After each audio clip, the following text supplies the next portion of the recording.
اس کے بعد ہمارے پاس اگلا سوال موجود ہے، اور سوال پوچھنے والی نے بعد السلام یہ پوچھا ہے کہ آغا صاحب یہ بتائیے کہ میں نے اپنے اسکول کالج میں ہی ایک لڑکے کو پسند کر لیا تھا اور میں اسی سے شادی کرنا چاہتی ہوں، لیکن میرے والدین اس لڑکے سے شادی کروانے کے لیے راضی نہیں ہے، تو کیا میں کورٹ کے ذریعے سے نکاح کر سکتی ہوں یا نہیں، اور اس کا کیا طریقہ کار ہونا چاہیے؟ والدین کی اجازت ضروری ہے یا نہیں، اس کی وضاحت فرمائیے گا۔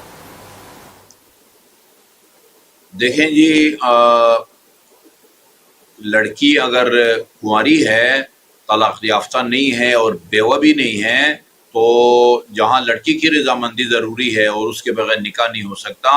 اسی طرح باپ یا دادا کی اجازت بھی ضروری ہے، اس کے بغیر نکاح نہیں ہوتا۔ والدین کا مطلب ماں باپ ہیں، ماں کی اجازت جو ہے وہ شرعی طور پر ضروری نہیں ہے،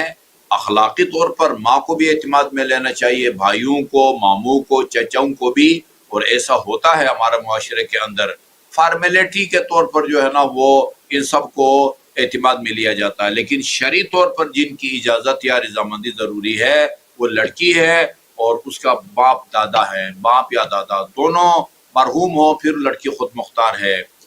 طلاق یافتہ ہو پھر بھی خود مختار ہے، بیوہ ہو تو بھی طلاق یافتہ ہے۔ اس کے علاوہ بیوہ بھی نہیں ہے، طلاق یافتہ بھی نہیں ہے، والد یا دادا زندہ ہیں، تو پھر جو ہے یہ عدالت جا کے، نہ عدالت کے ذریعے طلاق جو ہے وہ نکاح صحیح ہے، نہ کسی عالم دین کے ذریعے جو ہے نا وہ صحیح ہے۔ باپ یا دادا کی اجازت جو ہے وہ ضروری ہے، اس کے بغیر ہمارے فقہ میں خصوصاً آیت اللہ سیستانی کے مطابق جو ہے نا یہ نکاح باطل اور غلط ہے، یہ جو ہے نا وہ میاں بیوی نہیں بنیں گے۔ آغا صاحب بہت شکریہ۔ اس کے بعد اگلا سوال بعد السلام پوچھنے والے نے ہی پوچھا ہے کہ آغا یہ بتائیے، اگر چھوٹا بچہ فرش پر پیشاب کر دے تو کیا فقط گیلے کپڑے سے اس کو صاف کرنا ہی کافی ہوگا، وہ جگہ پاک شمار ہوگی، یا اسے فرش کو دھونا پڑے گا؟ اس کی وضاحت فرمائیے گا۔ گیلا کپڑا پھیلائیں گے تو نجاست تو اور پھیل جائے گی۔ پیشاب اگر کیا ہے، ہو سکتا ہے وہ